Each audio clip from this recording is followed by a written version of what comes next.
Bienvenidos al programa XV Palito Palito Palito de Converso Verso a Verso, el podcast del Instituto Bíblico de Semilla de Mostaza. Dime qué vas a hacer cuando lo tengas todo y mires a tu lado y te encuentres solo. Dime qué va a pasar cuando llegues a la meta y te des cuenta que has dado tu vida completa por nada.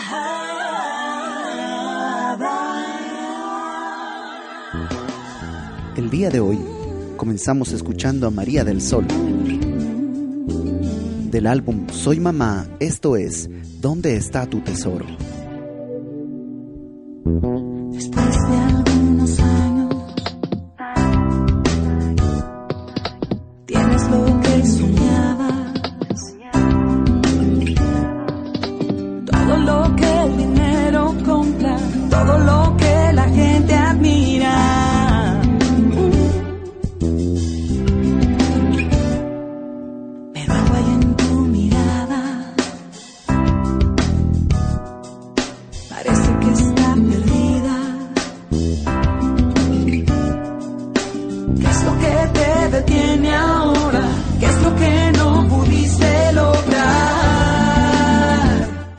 El día de hoy estaremos platicando acerca de con quién platicó Saúl cuando a través de una adivina fue invocado el espíritu de Samuel.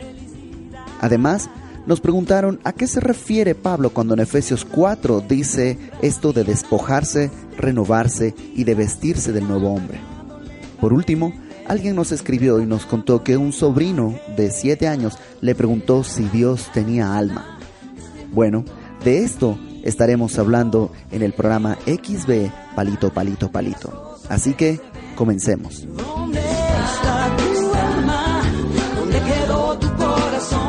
Hola, bienvenidos a un nuevo programa de Converso Verso a Verso. El día de hoy, los conversos que me acompañan son, empezando por mi izquierda, César Cárdenas, ¿cómo están? Hola, ¿cómo están? Sergio Rugerio. ¿Cómo están? Alex Aguad. Hola, soy Genaro. JJ. Hola, y Rodolfo.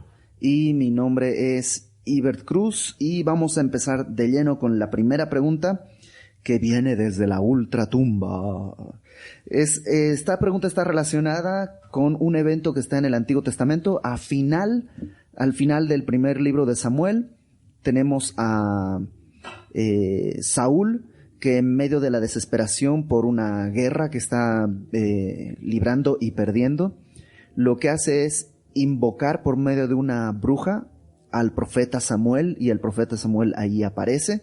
Y la pregunta que creo que todos nos hemos hecho al pasar por este pasaje es si en verdad apareció Samuel o no. ¿Alguien tiene el pasaje para citarlo en la porción correcta? El maestro de Samuel. Primero de Samuel, capítulo 28, a partir, digamos, del verso 3 en adelante, todo el capítulo. Ahí está. Entonces, ¿cómo ven? ¿Sí apareció Samuel realmente o es otro espíritu haciéndose pasar por Samuel? ¿Qué dicen? Yo pienso que es Samuel. La Biblia dice que Samuel, en el verso 16, si mis lentes no me engañan, entonces Samuel dijo, la Biblia dice que es Samuel quien está contestando, ¿no? Ok. El gran debate se arma en torno a si es posible que los que han muerto pudieran de alguna manera regresar a la tierra, ¿no? Ese es como que el origen de este debate, si es o no es Samuel. Yo creo esto, que de poder sí pueden. Vemos a Moisés y vemos a Elías en el monte, en la transfiguración con Jesús, y viéndolos también Pedro, Juan y Jacobo. Pero es él, es Dios. El argumento ahí en contra sería que Elías no murió, ¿no? Fue arrebatado al cielo. Y Moisés sí murió, pero su cuerpo tiene todo un gran debate porque está Satanás peleando por él y no sé qué. Pues, algunas veces me decían, pues esos dos casos especiales son particulares, ¿no? Y citan esta porción en la que Jesús está hablando con el rico y Lázaro, que dice que el rico le pide a Moisés, ¿es a Moisés? No, a Abraham, ¿no? Abraham. Que por favor lo deje regresar para advertirles a sus familiares de esto. Y que Abraham le contesta algo así como que nadie puede atravesar, ¿no? Esto. Entonces, eso solo estoy planteando el dilema, ¿no?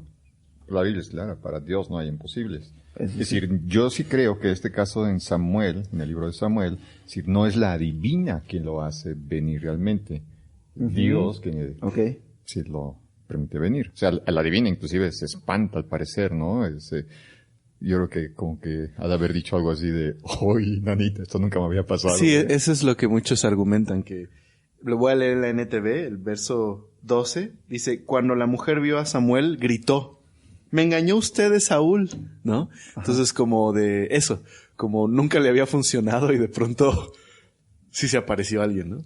Entonces, algunos han dicho eso al respecto de la reacción de la mujer, porque si lo ha visto muchas veces, porque a muertos regresa porque se asusta, ¿no? Claro. Que esto no significa que lo que está enseñando la Biblia es que invoquemos a los muertos y vengan. Al contrario, creo que lo que está claramente enseñando no es una persona quien hace regresar, ¿verdad? En este caso a Samuel. Dios, yo creo. Él viene y habla de parte de Dios. Dios ha hecho esto, Dios ha dicho esto. Y va a pasar esto. No viene a decir... O sea, normalmente como para qué pensaríamos en invocar a un muerto, ¿no? Okay. Es el tema central de este capítulo de Samuel, a reserva de que me corrija el maestro del primer libro de Samuel. Saúl ya ha sido destituido de Dios, y entonces Saúl está buscando como una nueva confirmación, está buscando algo nuevo, y en el momento que regresa Samuel le dice, ¿y para qué me preguntas a mí si Jehová se ha apartado de ti y es tu enemigo? Y es algo que ya le había dicho en vida. Y entonces, pues buscar muertos y buscar adivinar, y esto es estar buscándole como el hilo negro o 3 pies al gato, o buscar una respuesta diferente a lo que ya Dios te dijo. Tenemos la palabra profética más segura a la cual podemos ir. Y Dios le dijo a Moisés, yo soy Dios de vivos y no de muertos. Y entonces, sí, para Dios no hay imposibles. Dios puede permitir que alguien regrese, pero te va a confirmar lo que ya Dios te dijo. Creo que lo que podríamos notar es que es muy difícil responder si sí o si no, pero por el contexto, por cómo Samuel contesta, por lo que ocurre, es más probable que haya sido Samuel, en verdad Samuel, a que no, porque no hay como una indicación para creer lo contrario. Pero sigue siendo difícil, ¿no?, responder. Aparte, tomando en cuenta el texto, ¿no?, que sería como contradictorio de Rico y Lázaro, realmente ese texto no contradice, porque cuando Abraham le dice que no puede pasar, hay un gran cisma, ¿no? Dice ahí en el texto, nadie puede pasar de aquí a allá ni de acá. Está hablando del Hades y del seno de Abraham. Sin embargo, después, ¿no?, el rico le dice, entonces envía a dar testimonio a mis hermanos que viven. Y en ese momento nunca dice que no pueden pasar. Simplemente dice, ya tienen testimonio. Está los profetas, ¿no? Está lo que decía Yeye, ahí está la palabra. O sea, no necesitas a alguien más. Pero no contradice realmente lo que está sucediendo con Samuel. Yo lo veo así. Entonces, yo creo que podríamos decir que creemos en general que pudo haber sido Samuel, pero no es un tema que habría que cerrarse dogmáticamente o algo así. Exacto, sí, no es porque es difícil, ¿no? Creo que al final, o sea, el mensaje central es que obviamente Dios no permite esto de consultar a espíritus, a los muertos, todo esto, ¿no? No tendría sentido, además. Claro, ¿no? Decía JJ, o sea, Saúl se ha apartado del Señor, ¿no? Y está haciendo esto, ¿no? Entonces ese es el punto, a lo mejor. De hecho, hasta más que la adivinación, el punto es eso, que Saúl se separó del Señor y está buscando por otros medios en lugar de arrepentirse y regresar, ¿no? Es más todavía... Y es un terreno súper peligroso eso. Es muy claro, ¿no? La ley lo decía, ¿no? O sea, para Dios es abominación, adivinaciones, hechicería, todo eso. Entonces, ¿Y por qué es abominación? Porque estamos desconfiando de la capacidad de Dios, ¿no? Estamos buscando consejo en otro lado. Es idolatría, al final de cuentas, ¿no? Sustituyes. Y en la ley, es decir, Deuteronomio, eso no se valía y no permitía Dios que fueras así con adivinas y invocar muertos y cosas así. E incluso el día de hoy, cuando acudimos a Jesús, no estamos acudiendo a un muerto, estamos acudiendo a alguien vivo, a un vivo que reina. Y que suele ser como, no sé si es la palabra, a lo mejor, corríjanme, sintomático o psicoso, no sé cómo se diga. El chiste es que como alguien que se aleja del Señor, regularmente empieza a buscar en otras cosas, ¿no? Y meterse en otras cosas. Y es interesante ver a Saúl invocando a Jehová, ¿no? Es decir, haciendo lo contrario a lo que Dios dijo que se hiciera, habiéndose apartado de él y invocando a Jehová, diciendo a la divina esta, no te preocupes por Jehová, de veras no te va a pasar nada, no te va a hacer nada.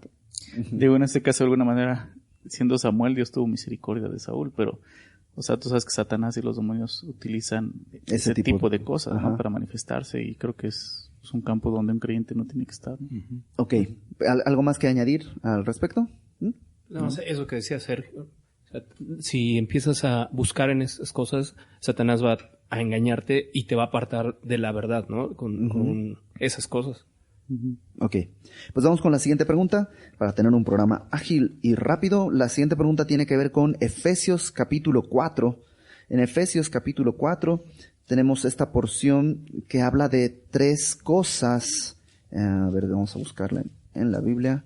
Efesios 4:22 dice: en cuanto a la pasada manera de vivir, despojaos del viejo hombre que está viciado conforme a los deseos engañosos, y renovaos en el espíritu de vuestra mente, y vestíos del nuevo hombre creado según Dios en la justicia y santidad de la verdad. Ya hay 3 cosas, ¿no? Despojaos, renovaos y vestíos. La pregunta dice así: estas 3 cosas, despojarse, renovarse y vestirse, que deben suceder en el creyente, ¿suceden en el momento de la conversión? Ahí es donde deben despojarse del viejo hombre. ¿Es algo que sucedió una vez y para siempre? ¿O el creyente debe hacerlo continuamente? Despojarse, vestirse. ¿A qué se refiere exactamente este pasaje de Efesios capítulo 4? Que es un pasaje muy conocido, muy padre. ¿Alguien tiene alguna respuesta? Creo que comienza con el reconocer a Jesucristo. O sea, ahí comienza. Pero es un proceso, ¿no? Que durará toda nuestra vida, esto de la santificación. Aunque la justificación por medio de la fe en Jesucristo es en un solo acto, en un solo hecho, ¿no? Cuando creemos en Él y en el Evangelio, pero este proceso de la santificación es eso, es un proceso, ¿no? Que durará toda nuestra vida, ¿no? Y es algo que tenemos que decidir hacer constantemente. No para ser salvos. No para ser salvos, sino precisamente para... Porque somos salvos. Porque somos salvos. De hecho, Pablo, en el orden en el que escribe estas cosas, justo a partir del capítulo 4, de hecho, en los primeros versículos menciona, digámoslo así, la nueva vida de un cristiano. Entonces, en nuestra nueva vida hay varias formas en las que tenemos que caminar y hay formas en las que no tenemos que caminar. Y el versículo, por ejemplo, 17 dice... ya no caminen, la idea de caminar es su estilo de vida, ¿no? Ya no tengan el mismo estilo de vida como aquellos que no conocen a Dios. Y menciona un par de cosas. Y después dice, ustedes más bien, despóngense, renuévense y transfórmense, ¿no? A lo mejor recordar, ¿no? Efesios es una carta que está dividida ahora sí que en 2 mitades, ¿no? Bueno, pueden haber 3 mitades además. Está dividida en 2 partes, capítulos 1 al 3, en las que básicamente nos habla de la obra de Dios por nosotros, y 4 al 6, la forma en la que nosotros deberíamos responder a esto, ¿no? Y recuerdan las 3 etapas de la salvación, por decirlo de alguna manera, ¿no? Cuando creímos, fuimos salvos de la paga del pecado. Mientras caminamos en esta vida, somos salvos poco a poco de el poder del pecado, es la santificación, ser salvo del poder del pecado. Y al final seremos salvos de la presencia del pecado cuando tengamos un cuerpo glorificado delante de Dios, ¿no? Aparte tienen muchos paralelos con otros pasajes, ¿no? Romanos, más bien ustedes transfórmense por medio de la renovación de su entendimiento. Colosenses también habla acerca de este mismo tema. O sea, hay varios pasajes donde habla de algo que es continuo, ¿no? Que están siendo transformados. Y como mencionamos ahorita, creo, es lo que decía Alex, es ahora tú haces esto, ¿no? Lo mismo que tú decías, Iber, es ahora haz esto. Y hay más cosas alrededor de los versículos anteriores y siguientes, ¿no? Por ejemplo, airaos, pero no pequéis. Entonces como que la pregunta podría extenderse. O sea, ¿es algo que sucede cuando, al momento, o es algo que tengo que hacer permanentemente, estar atendiendo que ninguna palabra corrompida salga de tu boca? Es algo que hay que seguir. Sí, aparte habla del viejo hombre que está, digámoslo así, presente. O sea, dice, despojar del viejo hombre que está viciado, no dice que estaba, o sea, como si ya no estuviera presente. O sea, el viejo hombre está ahí. Ya no nos controla, digámoslo así, pero está ahí. Está crucificado, pero todavía grita. Ya, o sea, ya no tiene el poder, el dominio, el señorío, pero está presente. Exacto. Pablo lo decía, ¿no? Que el pecado todavía mora en nosotros. ¿Te acuerdas? Eso, no reine pues el pecado en vuestro cuerpo mortal, ¿no? Sí, De tal sigue forma que ahí, lo obedezcas. sigue ahí, pero nada más que no reine, ¿no? Exacto. Sí, todo esto es, hablando de esas dos mitades de Efesios, en el capítulo 2, nos recuerda cómo vivíamos, sin esperanza, sin Dios, sin vida, los gentiles. Y entonces empieza a contrastar esa forma de pensar que sabemos que la teníamos, la vivíamos, y la contrasta con esta nueva que lo apunta. Así aprendiste de Cristo. Y entonces está enviando a observar a Cristo, a imitar a Cristo, y para desencadenar tanto en Efesios como en Colosenses, ser llenos pues del Espíritu Santo. O sea, en este proceso de santificación, obviamente me voy a topar con que todavía batallo con muchas cosas, y entonces nos va a llevar de la mano a necesito ser lleno del Espíritu Santo para vivir en esta nueva creación, en este nuevo hombre, según Cristo Jesús. Y creo que hay una prueba muy sencilla. O sea, ¿sabes que eres justificado? Porque hay un fruto en tu vida. ¿Cómo sabes que ya has sido completamente santificado? Pues ya no tendríamos problemas con las cosas que batallamos. Pero el hecho de que todavía luches es porque es un proceso y no algo que sucede en un solo Creo instante. que algo bien importante es que este proceso de santificación no va a ser algo automático en nosotros, sino es algo que sí el Espíritu Santo nos va a llevar todo el tiempo a ese proceso de santificación a través de nuestra comunión con el Señor y a través de su palabra, pero no es algo automático, no es que pues a la semana ya se me va a quitar el mal genio o no sé, sino que es algo que tenemos también que responder, provocar, ¿no? En este sentido, y venir al Señor en esta comunión y a su palabra, ¿no? Jesús dijo, orando al Padre, hablando acerca de sus discípulos, en Juan 17:17, santifícalos en tu verdad, tu palabra es verdad. Entonces, dice despójate, ¿no? No, déjate despojar. Nada más pensaba mientras decían esto, Pablo mismo ya teniendo un ministerio, predicando, él se llama el primero de los pecadores, ¿no? O sea, como que te deja ver un poco que él mismo seguía teniendo luchas, y es interesante, proceso. Él se ve el primero de los pecadores, no porque peca más, sino porque conoce más a Dios, claro, ¿no? O sea, es curioso como a mayor luz puedes revelar más de tu naturaleza, condición, de tu condición, claro, ¿no? Yo creo que alguien lo definió de esta manera en este pasaje y me encantó, ¿no? Es como cuando vas a la regadera, ¿no? Te vas a bañar.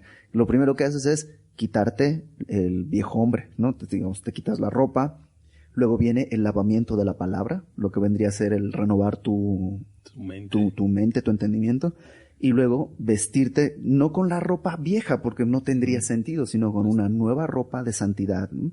Y alguien decía que la santidad es como una semilla que se siembra en el corazón cuando has creído. Y entonces la semilla ya está, ya eres santo para el Señor, pero ahora la santidad tiene que crecer. No vamos a llegar al estándar de santidad perfecto en este sentido, en esta vida, pero tú tienes que voltear para atrás y tienes que haber avanzado hace un mes o hace un año. Tiene que haber algún fruto, claro. Si no ha habido un crecimiento, algo está... 4:12, de mismo de Efesios, dice, a fin de perfeccionar a los santos para la obra del ministerio, para la edificación del cuerpo de Cristo. Lo que decía un poco Alex también, ¿no? Si realmente no tienes esta lucha ni esta necesidad de estarte despojando todos los días, o una de dos, o tú ya estás muerto en tus delitos y pecados, o ya estás delante del Señor. Exacto. Y como decía Iber de este ejemplo de bañarte, pues todos los días nos bañamos, ¿no? Todos los días necesitamos despojarnos, renovarnos y caminar, ¿no? Y todos los días nos vamos a ensuciar, la verdad es. Sí. Y espero no sea el efecto Pumba, pero Timón. Constantemente Pablo escribe, ¿no? De que a fin de que el hombre de Dios sea perfecto y muchas veces cuando se usa esta palabra, cuando Pablo usa esta palabra, está hablando de que realmente no perfecto, de que no tenga pecados mientras estemos aquí, sino madurez, ¿no? Completo, ¿no? Y eso es lo que ves a Pablo, ¿no? Mencionando muchas veces. Me acordaste mucho de este texto de cuando Pablo dice, no pretendo haberlo alcanzado ya, ¿no? No me extiendo lo que está delante. Hacia lo que está delante. En Gálatas dice, pues andad en el espíritu y no satisfagáis los deseos. Los deseos van a seguir. Nada más no los satisfagas, ¿no? Creo que es un poco también lo que Jesús le dijo a sus discípulos al lado de lavar los pies, ¿no? ¿Recuerdas que Pedro dijo, lávame todo? Dijo, no, espérame. Ya estás lávate los limpio. pies, ¿no? Ya estás bañado. Están solo. caminando en este mundo. Y Si no, no tienes parte conmigo. Y no le dijo lávate. Él se los iba a lavar. Ajá. Correcto. Pero tiene que Pedro dejar que Jesús los lave. Los lave. En Colosenses 3 dice, haced morir pues lo terrenal. Entonces sí es algo que tengo que hacer yo. Haced morir pues lo terrenal en vosotros. Y entonces empieza a hacer toda una lista, que ya sabemos qué es. Y es chistoso porque dice, bueno, pero ya no. O sea, ustedes ya no andan en eso. Pero luego dice, pero también esto ya no lo procures. Y vuelve a hacer otra lista de situaciones con las que batallamos en el día a día, aún siendo creyentes, aún habiendo sido justificados por la fe en Cristo Jesús. Sí. Creo que sería un grave error que como creyentes pensáramos como en ser limpios solo cuando recibimos a Cristo, el arrepentirnos solo cuando recibimos a Cristo, ¿no? Y recibimos el Evangelio. Mi hija ve una caricatura que probablemente los que tienen hijos pequeños la conocen, la doctora Juguetes, ¿no? Ah, sí. Y bueno, tú la ves porque a ti te gusta, Sí, Alex. por eso digo, qué padre. Pero los que tenemos hijos, Sí, tenemos que hacer un chequeo, ¿no? Haz un chequeo. Exactamente. Haz un chequeo. y creo que como creyentes tenemos que venir al Señor a través de su palabra y todo esto el Señor nos habla y nos muestra dónde estamos mal y despojarnos de esas cosas, pero también vestirnos, ¿no? De Cristo. Es como la santidad posicional es aquella que recibimos cuando creemos en Cristo. Y solo significa que Dios nos ve santos. Pero hay otra santidad progresiva, que es aquella que todos los días Dios nos está haciendo más como Cristo. Y tenemos que ir progresando. Ok, vamos con la siguiente pregunta para que el tiempo no nos consuma. Nada más, para las personas que nos escuchan, déjenme explicarles qué es esto del espíritu de Timón. La teología de Timón surge a partir de que este personaje del Rey León siempre presenta una idea que Pumba ya dijo, la vuelve a presentar como propia. Entonces, algunas personas dentro de los que estamos aquí en la mesa tienden a hacer eso, de repetir lo que alguien ya dijo como si fuera algo nuevo. No queremos decir su nombre, pero Pero empieza con... Y yo lo mencioné porque termina como con esa persona se sentó al lado de mí.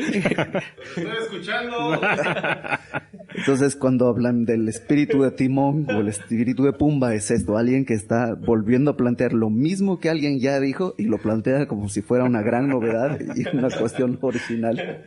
Ok, vamos con la siguiente pregunta, que es una novedad y se está contagia, se contagia. Cuidado. Aguas.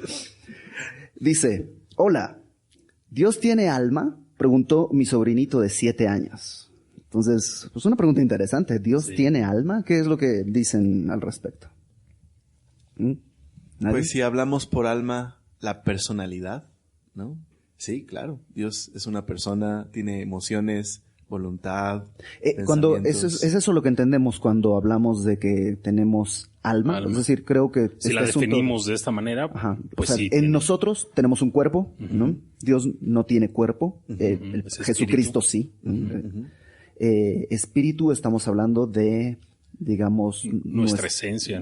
Digamos, aquello que se comunica con Dios, por decirlo así, o que nos permite tener una relación con Dios. Y el alma, en el caso nuestro, ¿qué es? La conciencia, la mente, La la voluntad, personalidad, los sentimientos. Emociones. el centro de vida, de mando de un ser humano, ¿no?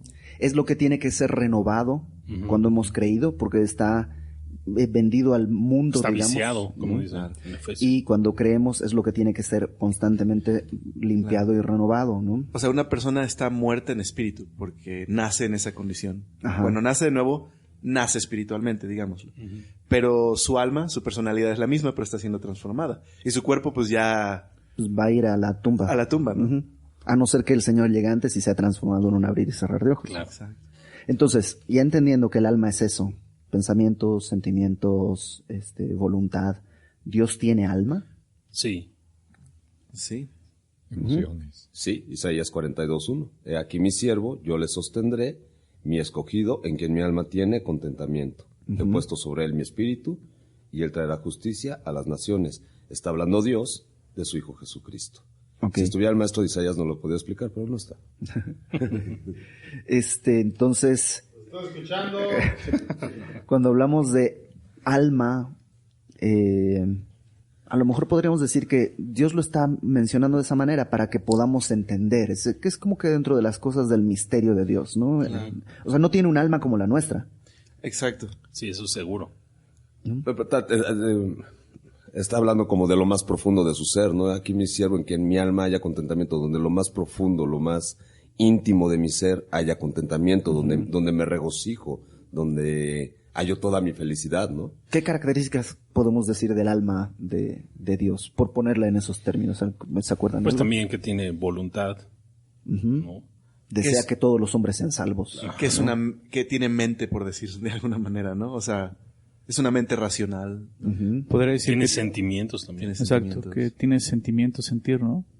El espíritu puede contristarse, ¿no? Le duele al ver el pecado. Ok.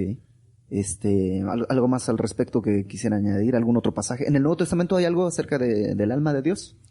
Pues he citado Isaías, el pasaje que dijo JJ, pero lo que el Nuevo Testamento nos enseña, pues Dios es espíritu, ¿no? Eso es lo que sí nos deja claro. El alma puede ser, como decía Ibert, un antropomorfismo, ¿no? Como para que podamos entender la idea del sentimiento. De que tiene voluntad y deseo y dolor y eso, ¿no? Sí, eso que dices, si por alma entendemos persona, sí, porque Dios es una persona. ¿No? Ok. Pues el día de hoy, asombrosamente, logramos terminar bastante a tiempo y nada más voy a aprovechar estos minutos que me quedan para invitarles a todos los que nos están escuchando en octubre del 2014 o noviembre del 2014, que estamos con la convocatoria para los alumnos de nuevo ingreso del Instituto Bíblico. En enero del 2015 vamos a arrancar 2 grupos, uno en la tarde y uno en sábados. Si estás interesado, por favor, visita nuestra página de internet que es institutosemilla.com y ahí descarga la solicitud de inscripción. Están todos los requisitos, costos, materias, programas, etcétera, etcétera, etcétera. Y si tienes alguna duda, por favor, escríbenos o háblanos por teléfono. Con mucho gusto trataremos de contestarles. Y dicho esto, voy a pedirle a mis compañeros que por favor se despidan dándonos, como siempre, alguna forma de contacto con la que las personas que nos oyen pudieran pues escribirnos o algo. Okay, soy César Cárdenas y pueden mandar un correo a esta dirección, cesarcardenas@semilla.org.